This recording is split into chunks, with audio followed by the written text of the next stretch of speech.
Yes, I love you. Yes. Hello, this is Molly. This is part 7 on we need witness protection.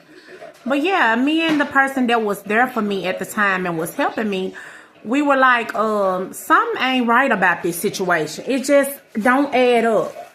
Okay. Because we were going through just everything. She was helping me figure out little things about what was going on. And we found out some things at the time, like the aliases that they move around a lot, and that they had aliases and stuff in different places, different names that they use. You know what I'm saying? And so we was like, okay, so I was telling her about how he told me that they did this to his other baby mama before. They don't want me to talk. But, you know, that's none of my business because he lies so much. I can't really go off of what was said or what happened. But I do know that he did take her children from her. You know what I'm saying? I know he did do that. You know, so really though, honestly, I can only tell you what happened to me. I can't tell you what happened in that story, but I know me and the person that was with me, we started analyzing the situation of, okay, why in the hell would she want to come down here and get some kids when, you know, I understand that they his kids, but why though? You know, and it was all for money purposes.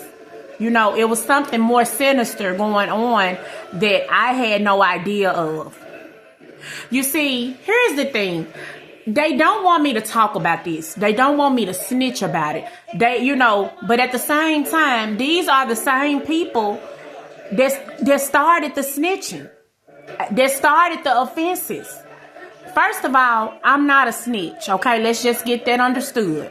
I mind my business. I stay in my lane. Nobody can ever tell you that I have called the police on them for nothing in the world unless me and maybe, you know, I might have had a boyfriend that we have gotten into a fight or something like that. That's the only time I have ever called the police on anybody. Now, if I see somebody hurting somebody, yes, I would do that as well. But as far as me just going over in people's lives trying to figure out what they're doing and calling the police on them, no. These people actually were making false CPS reports for years on me, got me locked up for no apparent reason. They were actually the snitches.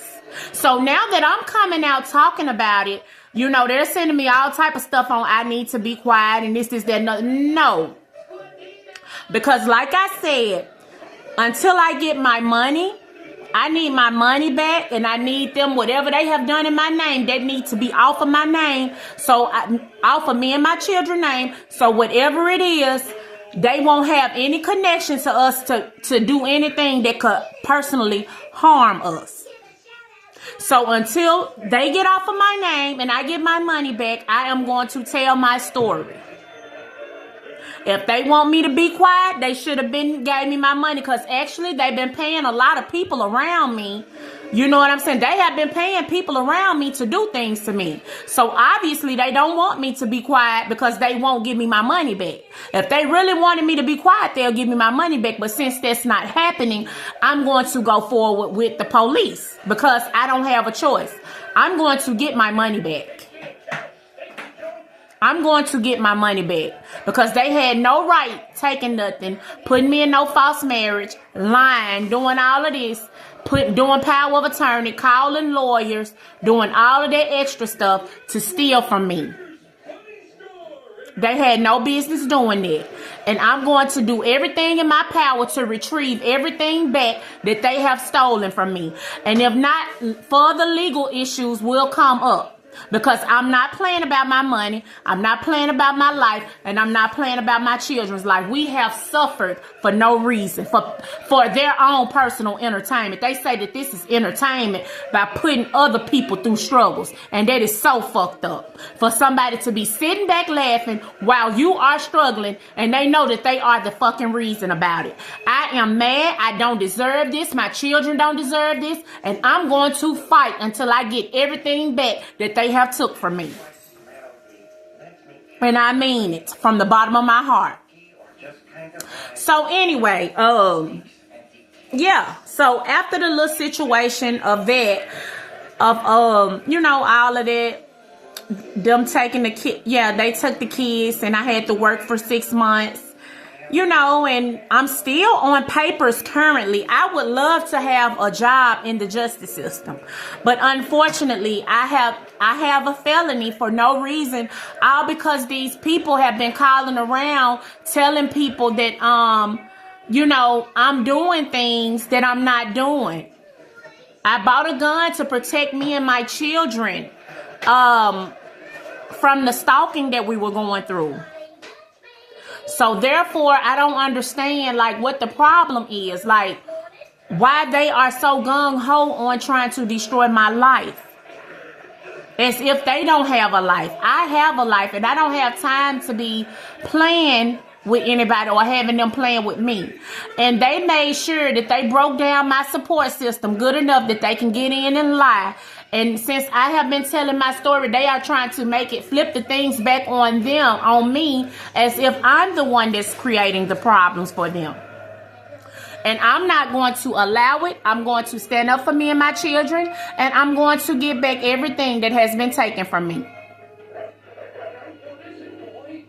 So with that being said, yeah, I have, I'm trying to see. So after I go to the little, to the mental hospital for, what they did, because I was scared. After I go to the mental hospital for this, I get out. No.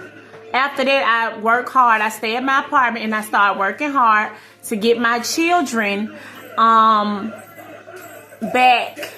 out of CPS, which they should have never been in CPS. Look at my house shoes, y'all. And right now, hold on, I'm in the middle of something. And so yeah, I had told the story of when we had went. I think I had left. I came back to this situation, but now I'm going to move further on when we had went to the shelter that they had, that they called to the other shelter where we were in Little Rock. They called these people to have us moved to another place where they knew everybody in this place. They knew everybody in this place that I was at, the next place that I moved in. Now, I'm not going to lie. When I first got there, everything was cool. Everything was all good. But I started noticing things, you know, towards the end. Like, I'm like, okay, this just ain't adding up. So I met this man, like I told y'all, at first everything was going good. Then I met this guy. He said that he was a part of my insurance, my health insurance, me and my children's health insurance. So he scheduled a meeting to come and see me, right? So I can sign the paper for this insurance, right? So he comes over there, right? He sits on, I tell him, you can sit down. He sits down. And he like, no, I told him to meet me at my job because I just felt like it was off. I just felt something, you know. So he came to the job. And I signed, no, I didn't sign it. He said he left the paper. And I'm like, why would you leave the paper? So I'm like, okay, he left the paper. So he come back, I guess, the next day with this paper. And I didn't think anything of it, so I just signed it.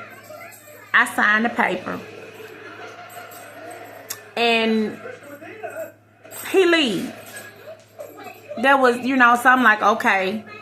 And I asked him, I said, do you know, I asked him why he was at my house. I said, so are you the one that has been stealing from me? I asked him flat out. I said, are you the one that has been stealing from me? And he said, And he got me a little upset, a little tender about it, and was like, I don't know what you're talking about. These people have good jobs and all of that. So don't do that. You know, something about don't do something. So I'm thinking about, okay, well, if they care about their job, they wouldn't be messing with me. So after that, I asked him, I said, do you know my ex? I brought up my ex, and he said that nigga. And I looked at him like, what? So I knew he knew him. I knew that he knew him. And then, so I'm just sitting there after I signed this paper. I'm like, what the hell is going on here? Like, this is some real deal crazy shit. Like, who the fuck is this? Like, that's how I started feeling. But, you know, I thought he was cool. But then again, you know, it was just that little disconnect. You know. So, after that, I started getting all these crazy ass calls on my phone. And somebody called me one day. And it sounded like my ex-sister saying something about he want her to be his queen or some shit. And I'm like, who is they talking about? That's what I'm so like confused. Like, all this is going on, but I don't know. I don't have any idea of what the fuck they're talking about. So it's like, it's a whole lot of stuff that they plotting and planning behind the scenes. Everybody know what the fuck is going on except for me. But I'm the target though. I'm the target behind everybody going crazy on me. And I don't even know. All I'm trying to do is live a regular life and take care of my kids. And everybody is going crazy in the background and throwing darts at me and targeting me. So now after this, I sat there, I'm looking, I'm like, okay, hold up. I said, I do not remember that health insurance name on that paper that I signed. So why the hell did I sign it? So I called him that night. I said, hey, I texted him, I said, do you think you can screenshot that paper and show me where I signed my name on there?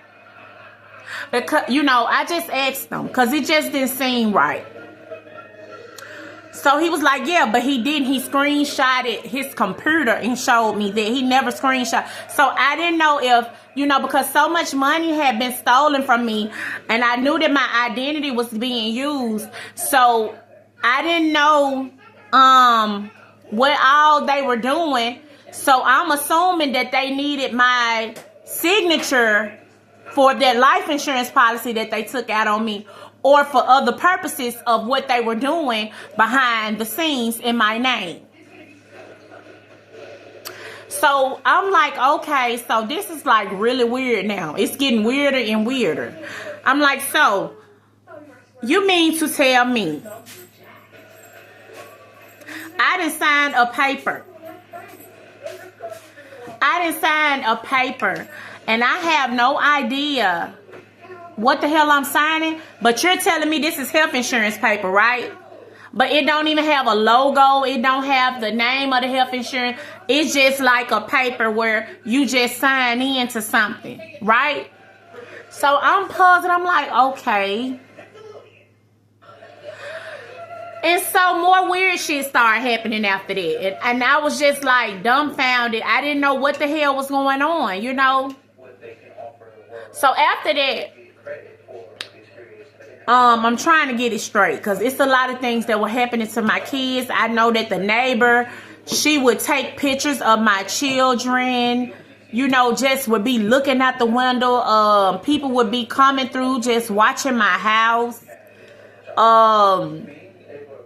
You know, it was just so much going on. And then like after all of this, after that, when I would get a job, I wasn't able to keep a job because people would be calling up there spreading rumors and would get me fired and all of that. And I didn't even know what the fuck I had done. Like, I was so damn dumbfounded. I just told, when I figured it out about that paperwork, I got scared and I just told him, hey, you know what? We just going to cancel this because I don't like, you know, I don't know what's going on here. I just told him to cancel it out, but after that, all hell broke loose, you know.